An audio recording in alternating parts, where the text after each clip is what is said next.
ज्ञानतिमिरन्दस्य ज्ञानाञ्जनशलाकया चक्षुरुन्मिलितं येन तस्मै श्रीगुरवे नमः।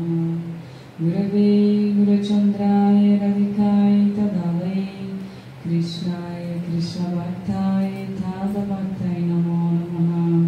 नमो विष्णुपदाय राधिकाय प्रियात्मने श्रीश्रीमद् भक्तिवेदान्त नारायणाय नामिने।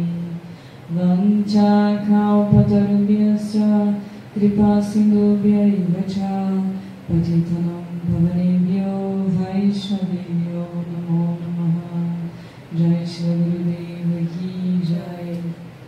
Então, eu presto minhas reverências e peço a misericórdia do meu amado mestre espiritual, Om Vishnupada Stottarachar Shri Srimad Bhaktivedanta Narayana Goswami Maharaja. Presto minhas reverências e peço a misericórdia do meu amado Shiksha Guru, Om Vishnupada Stottarachar Shri Srimad Bhaktivedanta Bharati Goswami Maharaja.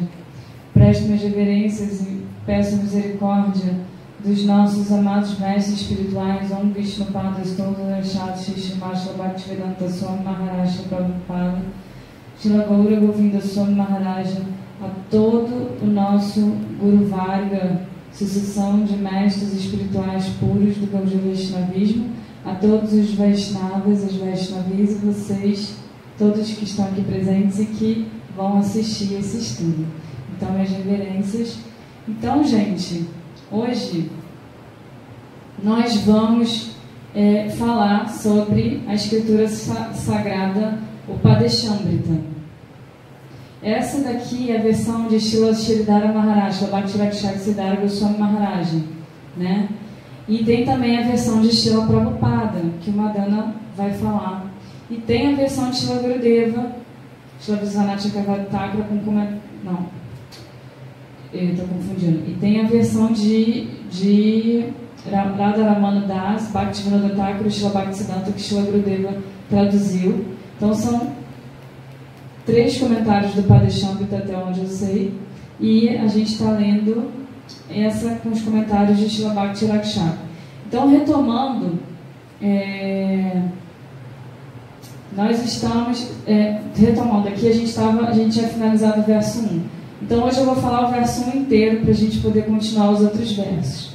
Então, o verso 1 é Vajo Vegan Manasaha Kruda Vegan Jiva Vegan Nodaro Pasta Vegan Etam Vegan Yo Vishahita Diraha Sarvam Apimam Pritivim Shashishati. Vocês querem repetir comigo? Vamos lá, cada frase. Vajo Vegan Manasaha Kruda Vegan Jiva Vegan Nodaro Pasta Vegan Etam Vegan Yo Vishahita Diraha Sarvam Apimam Pritivim Shashishati. Isso. Então, significa, esse verso significa uma pessoa autocontrolada que pode controlar os impulsos da fala, da mente, da raiva, da língua, do estômago e dos genitais é qualificado para instruir o mundo inteiro. Antes eu queria introduzir o livro, porque vocês não pegaram, vou falar rapidamente. Então, o Padeshambrita é uma compilação de 11 versos de Shri Chaitanya Mahaprabhu, né? São 11 conselhos dados por Srila Rupa Goswami. Rupa Goswami, ele compila as instruções de Shri Chaitanya Mahaprabhu, que é o avatar dourado, né, encarnação divina de Krishna, que veio há 500 anos atrás, encarnação mais recente.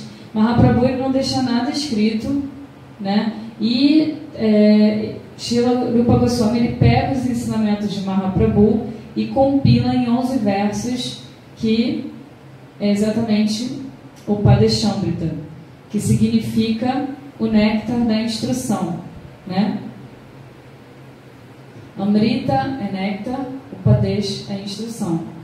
Então, esse livro aqui, é muito importante, né? O sumo bono, a essência, porque todos os outros livros, se você estuda o Srimad Bhagavatam, se você estuda, que fala da vida de Krishna, das encarnações de Krishna, se você estuda o Chaitanya Charitamrita, que fala sobre a vida de Mahaprabhu, fala sobre o amor divino direto de Krishna, né?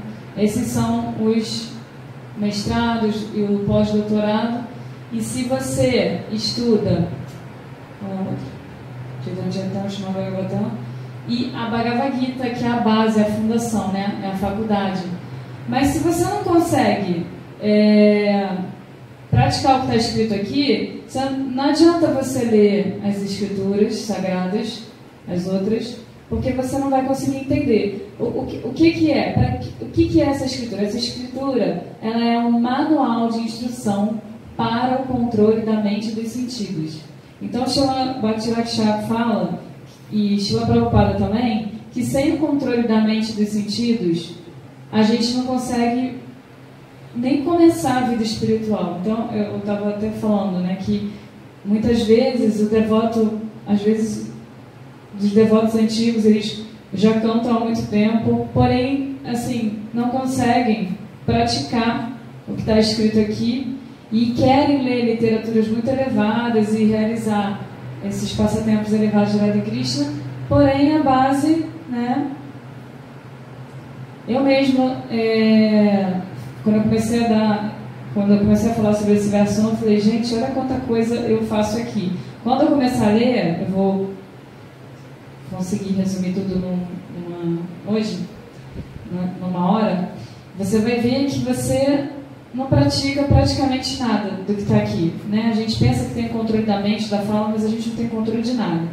Então, basicamente é isso. O Padeshamrita é uma escritura sagrada para o controle da mente e dos sentidos. E esse é o princípio básico da vida espiritual.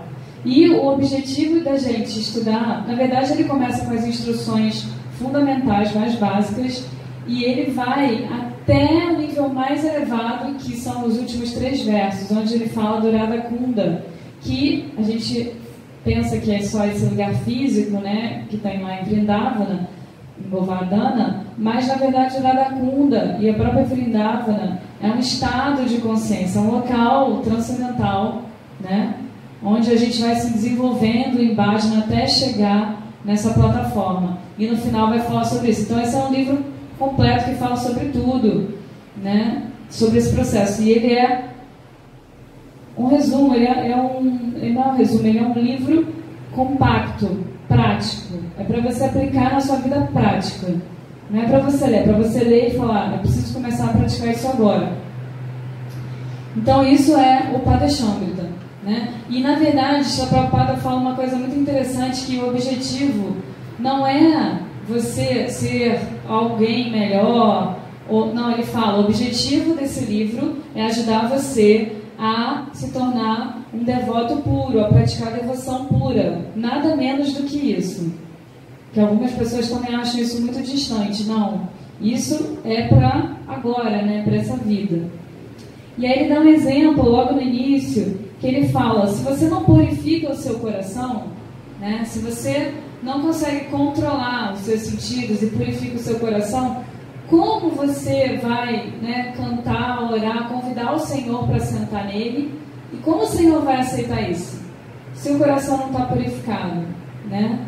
Ele dá até exemplo de quando a gente vê uma pessoa que cheira mal, que está toda feia, suja, e a gente vê uma outra pessoa toda fofinha, toda bonita, de banho tomado. Quem você vai preferir, né, se relacionar? Então a mesma coisa, né, Krishna, o Supremo, com a gente. A gente precisa se limpar, a gente precisa, né, se limpar, se purificar, e para isso existe um processo que foi praticado, né? Todo esse livro ele é comentado por tantos acharyas, ele precisa ser praticado, né? E aqui está esse processo. E logo no início, na introdução, eu estou lendo aqui porque isso aqui é um resumo que eu fiz dessa introdução. Fala sobre quais as características que a gente precisa ter. Sinceridade, a gente precisa ser sincero, porque às vezes a gente fala, não, mas já está tudo bem, não pratico, não está tudo bem. A gente precisa ter sinceridade para reconhecer as nossas dificuldades e de onde a gente precisa começar, né? Humildade, né, para isso, e determinação, avidez, porque em um determinado ponto o praticante ele pode, e isso vai acontecer, principalmente no início, ele desanima, ele acha que não vai conseguir chegar. Então você tem que ter determinação, como Srila Gurudeva fala, um exemplo muito interessante de quem quer bhakti. É quase que como quando você vê um doce na vitrine que você quer muito, você não tem dinheiro para comprar, porque no momento a gente não tem situação, posses para comprar aquilo, ou para conquistar bhakti pura, mas a gente quer. Então só o fato da gente querer muito, assim, olhar e falar, esse doce já é meu, nem que eu tenha que quebrar, ir lá, roubar, não sei o que eu vou fazer, isso já faz com que você consiga aquilo. Aquilo já está determinado que você vai chegar lá.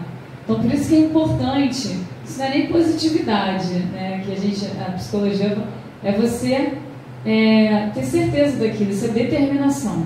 Você tem certeza que você vai conseguir aquilo, né? Então, e ele fala que as grandes almas e santos, né, porque você pode se perguntar, mas qual a prova que isso é verdade, que isso vai dar certo? E aí Srila Bhakti fala que esses santos Vaishnavas, inclusive se você for você precisa conhecer a vida deles para saber, eles são a prova viva quanto à veracidade desse caminho de iluminação. São os pilares do sucesso pelos quais podemos buscar por orientação segura a cada passo do nosso caminho. Sobre isso, o Padeshamrita de Srila Rupa Goswami é um dos mais importantes trabalhos de todos os tempos, para todos os devotos em todos os estágios de devoção. Vale lembrar que Srila Rupa Goswami é o maior dos Goswamis, associado íntimo de Mahaprabhu. Ele foi a pessoa que realizou o desejo mais íntimo do coração de Shri Chaitanya Mahaprabhu, né? E ele compila as suas instruções, e ele é Rupa Manjari no plano espiritual, né? Na sua forma transcendental, ele é Rupa Manjari. Então, isso tudo para mostrar que esse livro é totalmente fidedigno. E é para qualquer pessoa, não é para mim, para você, é para qualquer pessoa, né? Então, a gente lê o verso que fala que uma pessoa fala dos 6 impulsos, os 6 obstáculos. É muito importante a gente gravar. Eu mandei por e-mail. Eu vou mandar no grupo de novo, que você pode salvar, vocês podem salvar no celular, que acho que vocês não pegaram, que eu fiz esse resumo do capítulo 1. Uma pessoa autocontrolada, ela pode sobrepujar, controlar os impulsos da fala, da mente, da raiva, da língua, da barriga e dos genitais, e essa pessoa é qualificada para instruir o mundo inteiro, né? Então, esses são os 6 impulsos, os 6 obstáculos para a nossa vida espiritual. E aí, Bhaktivinoda Thakur ele vai falando um por um, e ele dá sugestões para que a gente possa transpor esses obstáculos. Porque tá, tudo bem, a gente conhece o obstáculo, e aí, o que eu faço? Então ele vai falar exatamente o que ele tem que fazer. Por isso que é legal ter esse resumo, ou o próprio livro. Tem um livro de Srila Prabhupada, esse aqui em inglês, de Srila Prabhupada está traduzido em português, eu vou encomendar o meu na editora do na Bhaktivedanta Book Trust, e seria legal vocês terem também. Muito bom esse livro. Saiu ele novinho, porque eu tenho ele bem antigo, está caindo uns pedaços. Eu acho que eu tenho PDF. Você tem PDF, mas eu gosto do livro na mão. Eu vou comprar e vocês veem se vocês querem, depois vocês encomendam, né? Então, o impulso da fala e da mente são os primeiros impulsos. E é muito interessante que ele fala dos 2 impulsos, porque na primeira frase está Vacho Vegan, Manasaha Krodha Vegan. A primeira linha do verso fala da raiva, da mente e da fala, né? E como é importante, então, a gente... Porque olha que sutileza. Dá para perceber que os 3 estão ligados. Porque o que eu penso influencia diretamente no que eu falo E o que eu falo influencia diretamente nas minhas atitudes, nas minhas reações, no que eu sinto e no meu comportamento. Então, raiva, fala e mente. E veja como a raiva, né, de das emoções é o que é mais prejudicial à nossa vida espiritual. Porque faz você ter um descontrole, a raiva faz você se descontrolar, né? Então, Vatyovegan, que é o ímpeto de falar. Eu não preciso nem ler, mas o que ele fala? Ele fala o seguinte, que a gente tem a tendência de falar o tempo inteiro. Pode reparar, Madonna está aqui, enquanto ele está tudo bem, está falando sobre coisas espirituais, isso é um detalhe. Mas a gente está sempre falando, né, no WhatsApp. Nossa, quando eu vejo, eu falo, meu Deus, quanto tempo eu passei no Instagram e tudo mais. Então a gente está sempre falando, sempre. E Srila Bhaktivinoda Thakur, ele fala o quê? Inclusive ele fala que a gente tem a tendência a falar o que não deve, a se arrepender, né? E aí às vezes a gente se pergunta, por que eu falei isso, né? A gente não tem controle da nossa fala. Porém, ele vai além, ele fala o seguinte, que a fala, que tudo que não é, assim, para resumir, tudo que não é Harikatha, tópicos sobre vida espiritual, sobre Deus, é fala inútil, é prajalpa, não presta. Então, quando a gente se reúne ali na hora da praçada, o que a gente deveria falar? Deveria falar sobre o Harikatha, né? O que a gente deve fazer quando acorda? Cantar os santos nomes. O que a gente deve falar no momento em que como a gente está aqui? Isso aqui, né? Eu costumo dizer que Bhakti Yoga não é 1 hora, 2 horas que você pratica no seu sábado ou durante a semana, que você tira 1 horinha. É 24 horas. Então, tudo que você fala, você está tomando a decisão, né? Tudo é uma escolha na vida. Cada minuto a gente está tomando uma escolha, está tomando uma decisão e fazendo uma escolha. E a gente pode decidir em praticar yoga ou não. Yoga não é asana, né? Asana faz parte do yoga. E yoga também não é só a gente cantar. O Kirtana é o principal membro de Bhakti, cantar os santos nomes, porque ele transforma a nossa mente, o nosso cérebro, para que a gente possa sentir devoção e amor por Deus. Mas a gente tem que praticar isso 24 horas, né? Yoga é 24 horas. O próprio professor Hermógenes falava isso, que a yoga está além do tapete. A yoga começa além do tapete. Então, Vatyovegan. Então, tudo que a gente fala que não é Harikatha, não presta. Mas aí você pode falar assim, nossa, mas no meu trabalho eu tenho que falar. Mas aí você pode falar, desempenhar suas ações como um dever, né? Então, você tem que estudar, você tem que se relacionar com as pessoas, enfim, você desempenha isso como um dever. Mas geralmente não, a gente tem uma fissura por determinados assuntos, a gente gosta, né, daquilo, a gente quer falar sobre aquilo, né, e isso Vatyovegan. Então é um ímpeto de falar, isso é um obstáculo na vida espiritual. Manasa. Manasa significa ondas mentais. Ele fala que é muito difícil controlar a mente. Ele fala, podemos estar engajados em alguma tarefa, porém a mente pode estar completamente ausente. Às vezes você está até no altar fazendo adoração, praticando, né, alguma coisa devocional, mas a sua mente está em outro planeta, né? Então, ele fala isso. Então, ele fala que para controlar a mente, a gente deve assumir responsabilidades, ações e serviços responsáveis e engajá-la no serviço a Krishna e seus servos. Então, é igual aquele ditado, mente vazia, oficina do diabo, né? Se você não faz nada, qual é a tendência? Você vai pensar em Deus? Não vai. Você vai pensar num monte de besteira, né? Coisas ruins. Então, você tem que ter atividade, você tem que ter responsabilidade. Tudo bem. Porém, também, né, o principal, engajar essas responsabilidades no serviço a Krishna. Ou seja, ter responsabilidades devocionais, serviços devocionais. Porque aquilo impele, né, a sua mente a ficar o quê? Ligada no Senhor, ligada em Krishna e nos servos dele. De outra forma, sua mente vai ser independente, vai correr para todos os lados e vai se distrair com os objetos dos sentidos. Então ele fala que é muito difícil controlar a mente. Aí qual é a sugestão que ele dá? Ele levantou um problema, né, da fala e da mente, que estão intimamente ligados. E ele fala, o que você deve fazer para controlar a mente? Ele falou, assumir serviços de responsabilidade, ocupações na sua vida e serviços responsáveis no campo devocional de serviço a Krishna. 2, ele fala que você deve fazer Kirtana. E ele fala o significado de Kirtana está além, né, tá além do cantar congregacional. Kirtana significa pregar, falar sobre Deus, falar alto, falar para as pessoas. Você conhece Krishna? Você sabe o que é vida espiritual?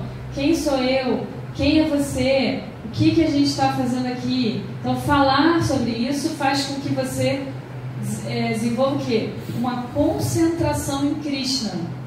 Muitas vezes eu passo o dia inteiro agitada, porém quando eu sento aqui, eu preciso me concentrar e para que eu possa falar a coisa correta para vocês, né? Para que eu possa falar exatamente o que os acharyas falam. Eu não posso falar nada da minha cabeça, então eu preciso ter um nível de concentração muito alto para isso.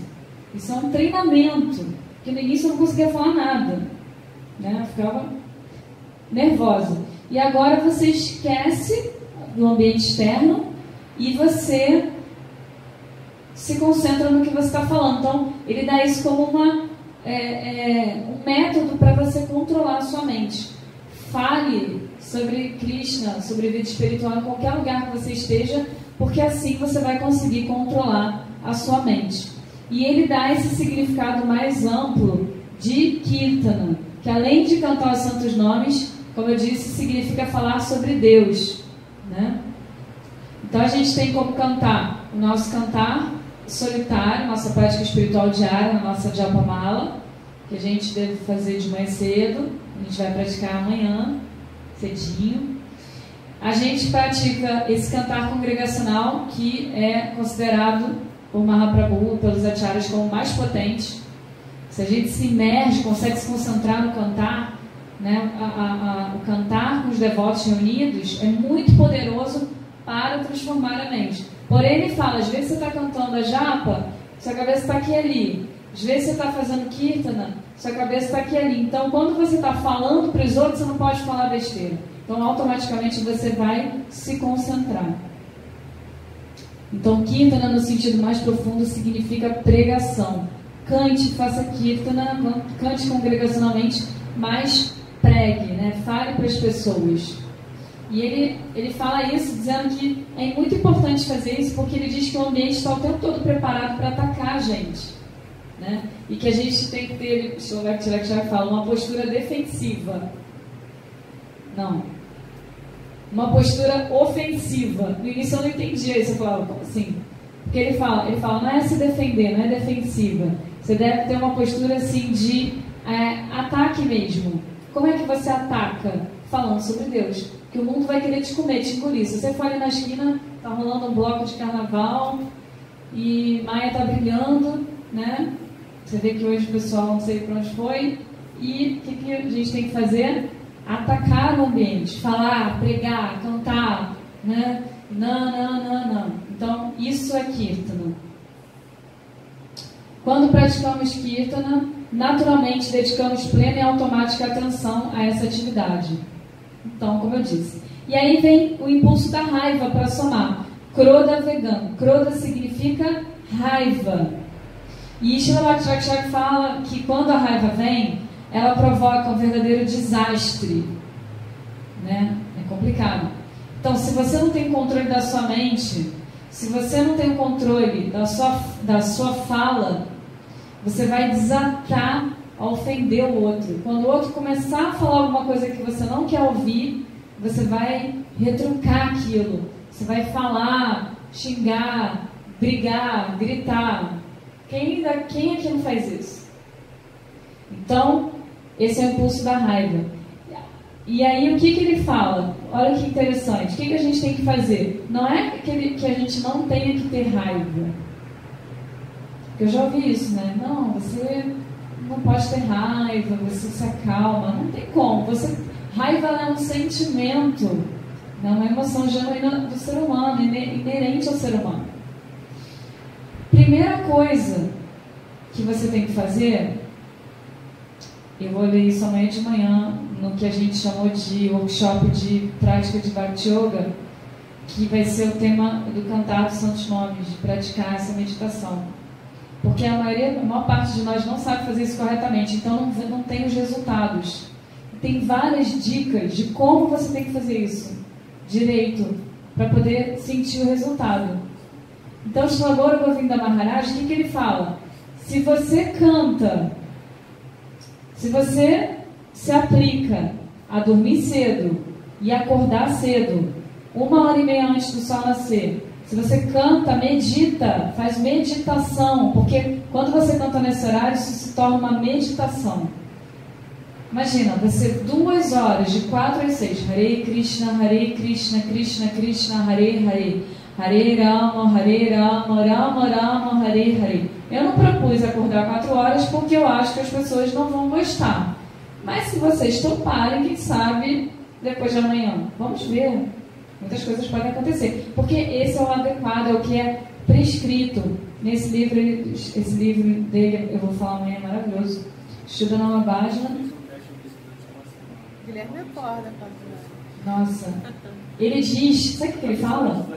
Ele fala que é garantido que o seu dia inteiro você não vai passar dificuldades. Ele fala que é garantido que você vai controlar a sua mente e que Maya não vai pegar você. Você vai dar a sua atenção, porque se você começa o dia dessa forma, você já está totalmente controlando, né?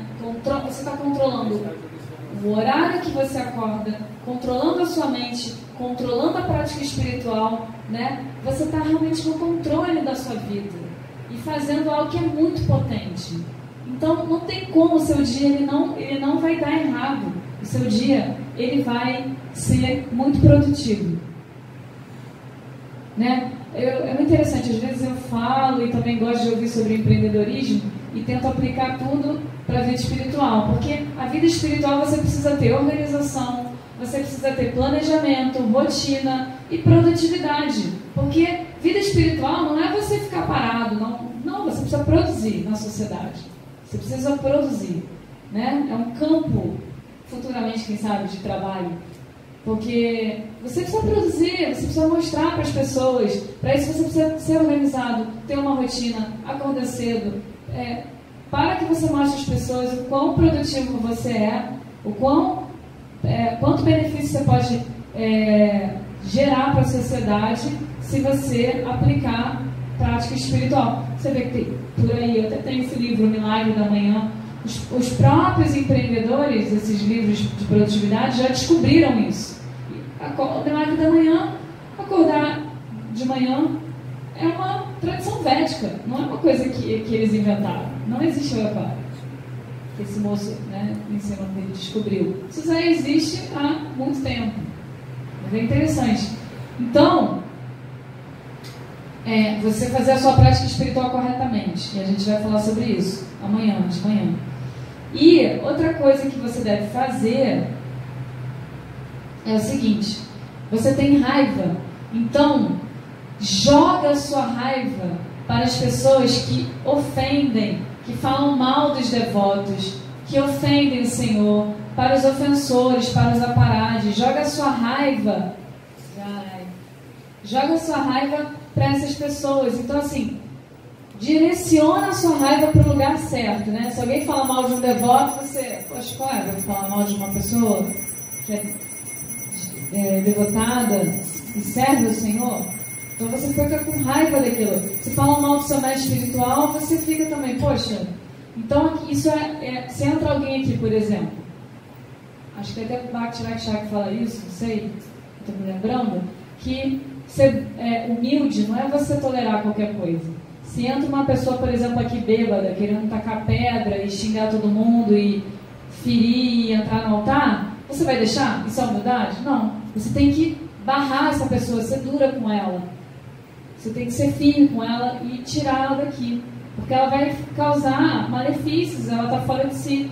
Então, você tem que saber usar a raiva para as coisas certas. Ele fala isso. E aí ele fala que a raiva de um devoto, às vezes um devoto fica bravo com você, né? Pode ser. Mas ele fala que isso é muito benéfico para a pessoa que recebe essa raiva. Porque o devoto, ele também, às vezes ele fica bravo, ele sente raiva, ele briga, né? E isso é benéfico para a pessoa que recebe isso. Se um devoto de Krishna, ou um devoto puro do Senhor, ou um devoto de Krishna mais avançado, que você briga com você por alguma razão, está te dando uma instrução, isso é dito que é algo benéfico para você. Você deve aceitar isso como uma misericórdia, algo benéfico, né? Que a raiva e a irritação de um devoto não deve ser encarada como algo comum. Então, outra coisa interessante que ele fala é que ele fala assim mesmo: temos que brigar. Ele fala o seguinte, que a briga, ele fala que existem dissidências. O celular aqui não estou dando só para cá. Existem dissidências, pontos de vista diferentes entre os devotos. Não estou falando de quem não entende nada, estou falando de pessoas, né? Às vezes os próprios acharyas têm pontos de dissidência.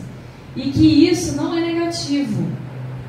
Isso às vezes gera choque, gera uma separação e gera um rompimento, e que o rompimento muitas vezes ele é muito benéfico, porque dá a chance de algo novo e importante surgir. Então ele fala que nós temos que brigar, né? Com esses pontos de vista diferentes, existem diferenças, discussões, mas que isso não é algo indesejável. Isso às vezes é necessário. Às vezes eu vejo algumas pessoas têm dúvida e falam: ah, mas por que tem tantos ramos, né? E por que como por exemplo, né? Por exemplo, Bhaktisiddhanta, cada discípulo dele, né? A ISKCON, tem a Gaudiya Mata, tem a Gopinatha Gaudiya Mata, tem a Chaitanya Saraswati Mata, tem a Chaitanya Mata. Por que existem tantos ramos, Mas isso não é dissidência. Todos esses acharyas são irmãos espirituais que, em um determinado momento, por uma determinada razão, eles se separaram, né, por questões de dificuldade. Cada um tem uma história e criaram o seu ramo, mas todos seguem exatamente os mesmos princípios espirituais. Todos seguem a mesma coisa, né? Todos são da Gaudiya Mata, enfim, todos seguem. Existem algumas diferenças, né? Isso a gente precisa explorar agora.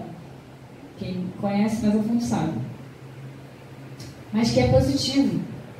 É aquela história, né, que tem para todo mundo, para todos os gostos. Então, nada é negativo, isso é positivo. E, geralmente, ele fala que pensamos que não estamos em perfeitas condições. Ele fala que tudo pode variar, mas diferenças em relação a questões fundamentais é algo indesejável. Ele fala o seguinte, que a gente não, essa questão é positiva para os devotos que já são mais experientes, intermediários. Mas para os devotos mais jovens, isso não é algo positivo. Eles não devem participar dessas dissidências, né? Os Madhyamadikaris, que são os devotos intermediários, devem manter as pessoas mais jovens fora disso. Progresso significa discussão, briga. Eliminação e aceitação, isso significa briga. Ou seja, você se choca com um determinado ponto, elimina aquilo e aceita uma outra versão, né? Então isso é positivo. Ele diz que aí há progresso. É tipo, você tem uma situação de vida ali. Exatamente. Você tem uma situação de vida na sua vida e aquilo não está batendo, por exemplo, com seus valores, com o que você com as instruções que você recebeu, com o que você compreende que é o correto. Se você continuar naquilo, você vai cada vez mais fazer o quê? Você não vai se desenvolver, você vai murchar, você não vai... Agora, se você enfrenta aquilo e segue em frente, você vai fazer o quê? Se você for fidedigno, se aquilo que você pensa é correto, se tiver de acordo com as instruções dos acharyas, se você for sincero, você vai avançar e vai ajudar muitas pessoas a avançarem. Então, é aí que há o progresso. E aí a gente vai pular para o impulso da língua. O impulso diva vegan. Diva significa urgência, pelo que é muito palatável. A língua, atração por um sabor particular. Então, diva vegan nada mais é do que: eu adoro doce, ai, eu amo batata frita, ai, eu adoro, né? Por mais que seja alimento vegetariano, por mais que seja marra praçada, isso é o que nos salva, né? Porque o que acontece? Ser vegetariano já é uma bênção. Imagina comer carne por aí, né? Não é animal. Você comer, honrar marra praçada já é outra bênção. Se você assume, aprende, isso a gente também pode falar amanhã no workshop de Bhakti Yoga, como você fazer para não se alimentar de karma. Porque por mais que seja vegetariano, se você não oferece ao Senhor, você está fazendo algo para você mesmo. E aí você está fazendo karma e isso não é bom. Quando você... Agora, a Bhagavad Gita é muito interessante, a gente ainda vai estudar, vai ser maravilhoso. Esse livro é maravilhoso, né? Porque não é só oferecer no altar. Krishna, na Bhagavad Gita, ele vai além, ele fala, não adianta você... Primeiro ele fala assim, tudo que você oferecer com amor e devoção para mim, eu vou aceitar. Uma flor, uma fruta, água, né? Eu vou aceitar. Uma flor. Porém, na conclusão de Karma Yoga, qual é? Não basta você oferecer isso aí para mim. Você tem que se oferecer a mim. Então, isso é... Quando você se oferece por completo ao Senhor, tudo que você come, naturalmente já é passado. Então, os santos Vaishnavas, às vezes você vai lá, por exemplo, Shlavara Naranaja, ou Shila Gurudeva, as pessoas dão lá um saco de docinho na mão dele para ele distribuir para as pessoas. Então, só dele tocar naquilo que eu já vi marra passada. Ele não precisa ir lá no altar, fazer oferenda. Só dele tocar naquilo já é marra passada, ele pode distribuir para as pessoas. Esse é o poder do Maha Bhagavata, de um devoto puro do Senhor. Porque ele já é totalmente oferecido, rendido a Krishna. A vida dele é toda para Krishna. Não é que nem a gente que tem nossos interesses pessoais. O devoto puro desse nível, ele é totalmente rendido. Então, tudo que ele toca já é marra passada. Então, essa é a conclusão de Karma Yoga na Bhagavad Gita. Não basta você oferecer o fruto do seu trabalho ou o que você se alimenta. Isso já é um grande avanço. Porém, você deve oferecer todo o seu ser. Atmaniveda. A conclusão é o que é. Não é fácil isso, né? Nem entender o significado disso.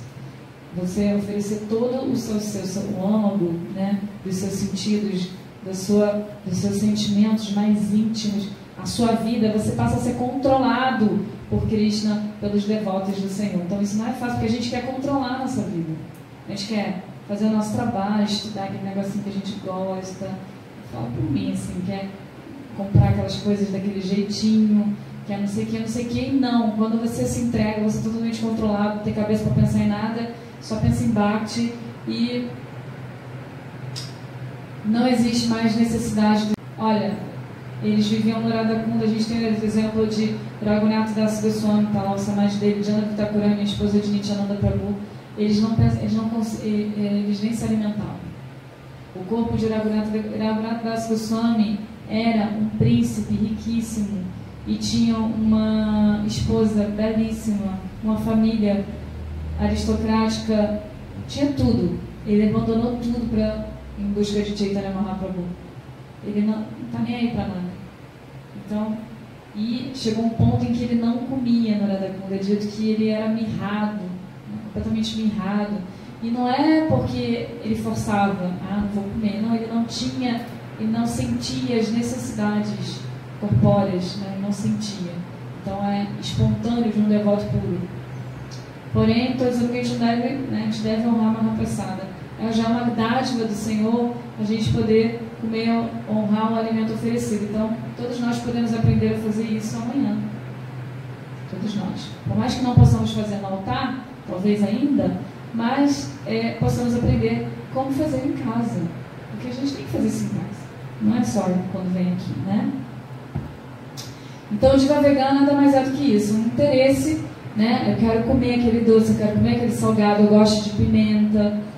Então, ele fala, somos servos do sabor e escravos dos sentidos. A diva quer sempre provar algo saboroso. Para pensar. Essa foi também a discussão que a gente fez na live do Ekadasi. Porque é uma pegadinha. O pessoal fica... O que a gente... Né, receitas de Ekadasi. O que a gente vai fazer na Ekadasi? Ekadasi não é para fazer receita. Amassa uma batata. Toma uma água de coco. Ekadasi é para você, sabe, controlar. É uma oportunidade, uma dádiva que Krishna dá, que você sabe que naquele dia você tem que controlar a sua mente, sua língua, os seus sentidos, cantar, fazer serviço devocional, ler as escrituras e não pensar nas suas necessidades corpóreas. É um treinamento para a devoção pura. Então, como Ekadasi é importante na nossa vida? Então, a gente não deve. Nos festivais, o que eu faço? Eu ofereço comidas passadas mais palatáveis, porque senão as pessoas... Isso atrai as pessoas. Porque elas falam, nossa, Ekadasi... E no primeiro estágio, você pode fazer isso. O importante é fazer Ekadasi. Mais adiante, daqui a algum tempo, você vai aperfeiçoando, né, o seu Ekadasi, você vai reduzindo a quantidade de vezes que você come, a quantidade que você come, o que você come. Então, você vai aperfeiçoando o seu Ekadasi, né? Um dia você pode experimentar comer o jejum completo. Chega um ponto do dia que você não tem fome. Porque você passa o dia inteiro sem comer. À noite você já está... Não quer. Então, é muito interessante essa experiência. Vale a pena tentar dentro das limitações de cada um, claro. Então, o Diva Vegana é isso. Eu quero comer algo gostoso, né?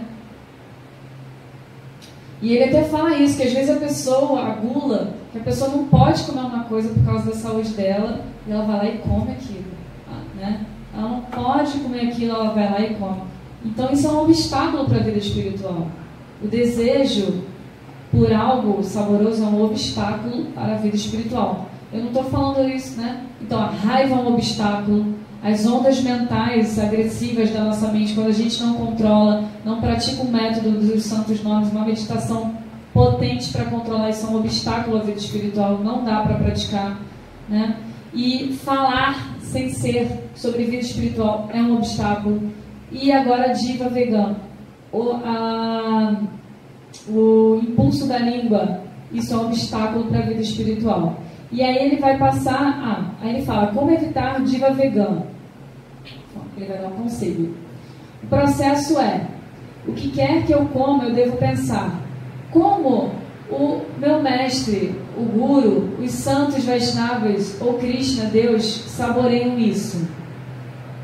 O plano material deve ser o serviçal e nossa atenção deve ser direcionada em direção aos sentimentos dessas grandes personalidades. Então, como Krishna, tem vários passatempos de Krishna, Bhojana Lila, tem até um lugar, né, na Parikrama de Vrindavana, que ele come com os amiguinhos, a gente se alimenta logo cedo do Parikrama, muito lindo, em novembro.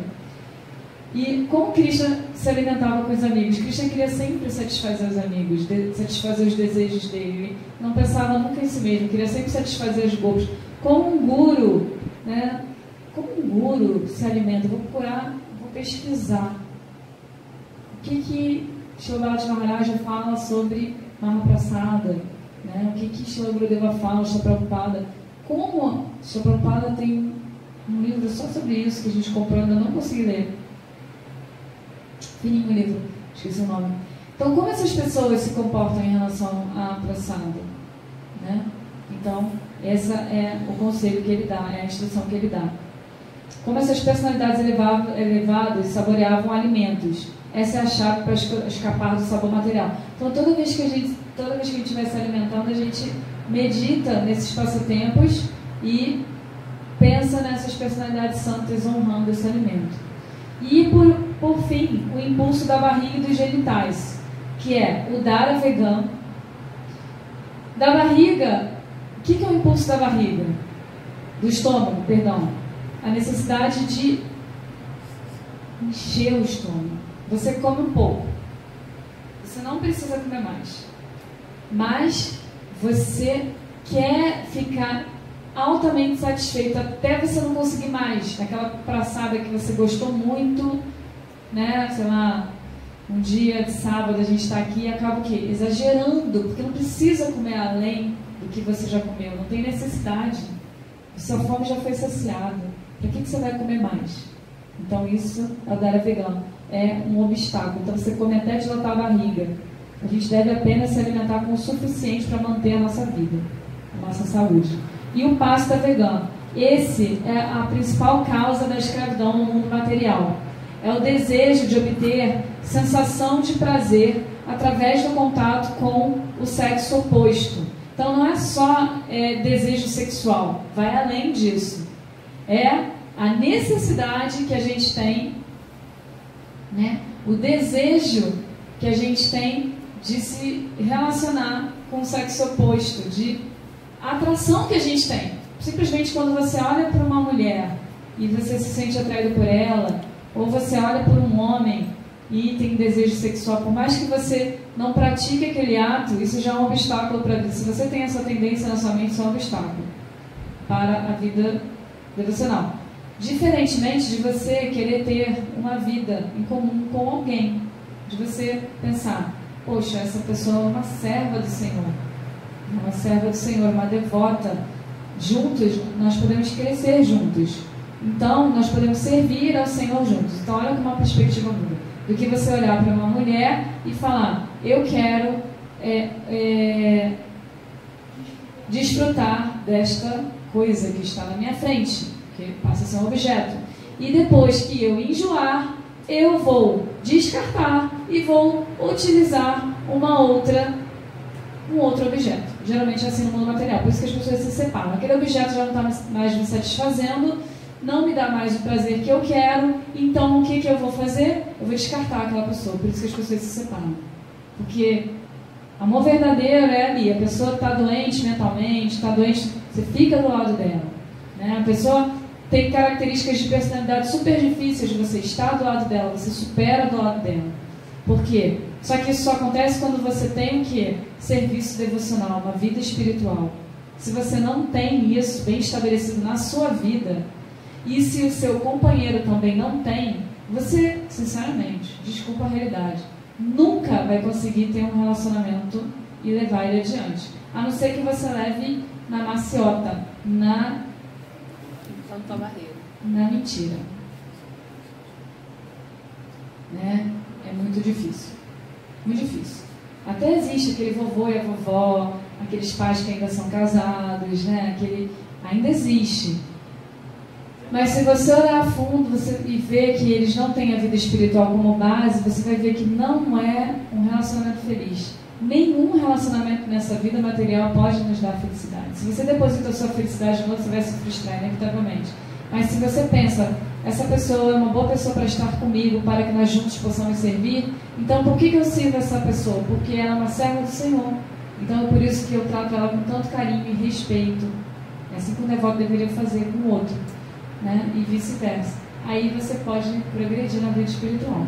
No caso contrário, você é o quê? O Pasta Vegam, desejo por desfrutar do outro, né? E ele fala, isso é algo mental, é uma tendência muito forte na gente. Várias vidas, a gente já foi homem, mulher, e a gente está querendo desfrutar, né? E ele falou, isso não é uma coisa espiritual, isso é uma coisa mental, né? Então, não é uma característica da alma. Essa é a causa mais grave do aprisionamento nesse mundo material. Então, a gente deve observar essa tendência em nós, que está presente desde a árvore, ele diz que até a árvore tem isso, até os semideuses. Os semideuses também têm desejos. Então devemos ser muito cautelosos para não cair em tal fluxo, que é algo universal, ou seja, a gente está imerso, por exemplo, agora carnaval. Você está imerso numa coletividade que só quer saber disso, principalmente nesse período do ano. Então, se você não vigia, não fica atento, né, e se você não está em boa companhia, não está falando Harikatha, ouvindo, cantando, você acaba, às vezes, você vai ali na pracinha e olha e fala, opa, tem um gatinho, e aí você entra naquilo sem perceber. E isso é totalmente nefasto e prejudicial para a vida espiritual. Então, a gente não deve cair nesse fluxo. E pela televisão, você vai assistir o desfile, aquelas mulheres peladas, né, literalmente, assim, elas, né, são sem roupa, todo mundo bebendo. É luxúria pura. Nossa, uma vez eu li um livro espírita, eu esqueci o nome, isso eu nunca esqueci, que conta o que tem por detrás do carnaval. É o que é de mais terrível. Quando eu li esse livro, eu falei, nossa, eu nunca assisti um desfile. Mas quando eu li esse livro, eu fiquei tão chocada que eu falei, nossa, nem nunca vou querer assistir. Atrás do trio elétrico também vai quem já morreu. Você tem que ver esse livro. Esse é um livro? Eu acho que é, mas atrás do trio elétrico também vai quem já morreu. Mas não é esse livro, não, é um outro. Que é assim. Não lembro o nome do livro, me veio na cabeça agora. Então ele fala que a gente usa a nossa saúde e energia apenas para o prazer dos sentidos mundanos, né? Então a gente está sempre o quê? Querendo uma vida melhor, mais dinheiro, um trabalho melhor, uma boa esposa, filhos, isso tudo é desfrute. Eu quero estar em paz com a minha família. Tem pessoas que confundem isso com vida espiritual, né? O discurso do amor. Eu amo meus filhos, minha família, mas daqui a pouco o filho cresce e te frustra, aquele amor já não é mais tão grande. Ou o seu marido comete algo contra você, ou, enfim, faz alguma coisa errada, te trai, aquele amor já não existe. Você deixa de amar, então isso não é amor. Amor é incondicional, né? Não tem condição. Então a única pessoa que pode oferecer isso pra gente é o Senhor. Então isso é uma tendência que a gente tem que olhar para isso e subjugá-la. É uma nova perspectiva, né, do que é se relacionar com o outro. E ele fala que esse papel, desfrutar de mulheres, é reservado apenas para o Senhor. Não é que o Senhor queira desfrutar de mulheres mundanas, de Maya, mas o Senhor é o Purusha. Ele pode desfrutar de todas as divas. Ele pode desfrutar de todas as almas. Ele pode ter prazer comigo, desfrutando de mim, do amor que eu sinto por Ele. E esse amor é eterno, eu pertenço a Ele. Então isso é autorizado, isso é a essência da vida espiritual.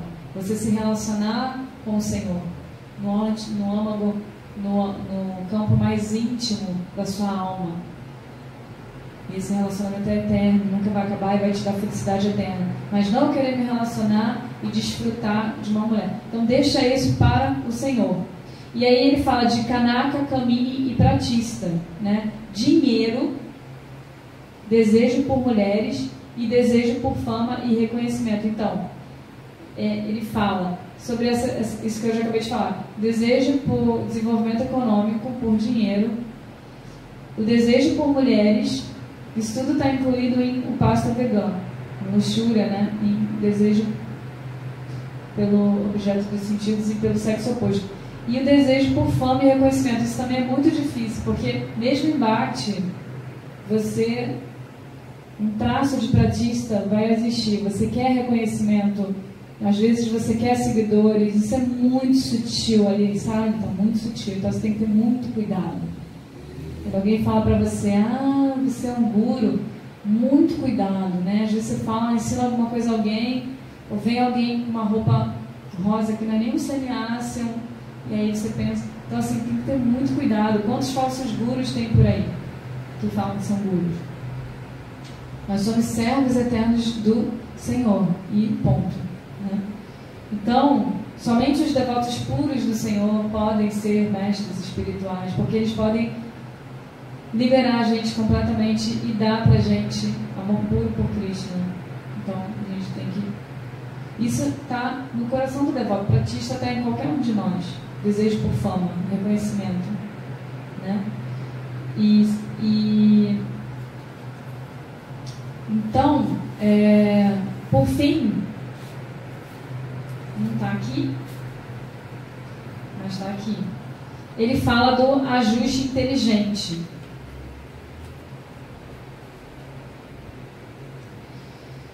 O ajuste inteligente é exatamente a conclusão de tudo isso que a gente já falou, né? A gente poder utilizar todas essas tendências negativas em favor do serviço ao Senhor.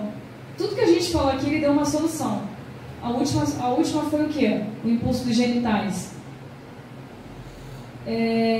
Canalize esse desejo para o serviço ao Senhor, né? Veja o outro como um servo do Senhor. Se veja como servo do Senhor. Perceba que o único desfrutador original Purusha é o Criador desse universo e não você. Você não tem o direito de desfrutar do que é do Senhor. Aquela pessoa não pertence a você, pertence a Krishna. Então, como você vai desfrutar dela? Isso é difícil, mas é o que deve ser feito. E aí,